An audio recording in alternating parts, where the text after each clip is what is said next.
Rittenhouse at this point has raised something like $100,000.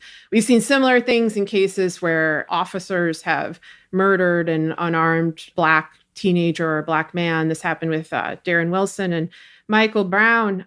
There's an incentive. And then, of course, you have, the mainstream media apparatus contributing to that incentive, demonizing victims and sanctifying often these white men who kill, no matter how blatant they are, no matter how evil they are.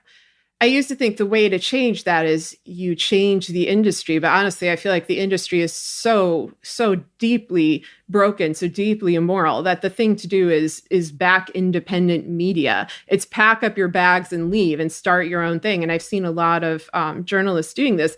And actually, I extend this to any industry. I think if you're unwilling to critique your own industry, then you're going to end up complacent in these crimes. And that's what we see across the board. We see it in tech. We see it in politics. We see it in the police force. We see it in the military. It's silence. It's silence, as violence and as complicity. And eventually one day, as these horrors accumulate, you will wake up and your conscience will be eating away at you. And you will be more vulnerable than you were before these atrocities began. Because when you see people turn on each other, when you see people sanction this kind of overt, relentless cruelty and violence, you're not actually protecting yourself by joining their side. You might think so at the time, but look at the history of these regimes, at the Nazi regime, at Milosevic's regime, at Mussolini. I mean, every example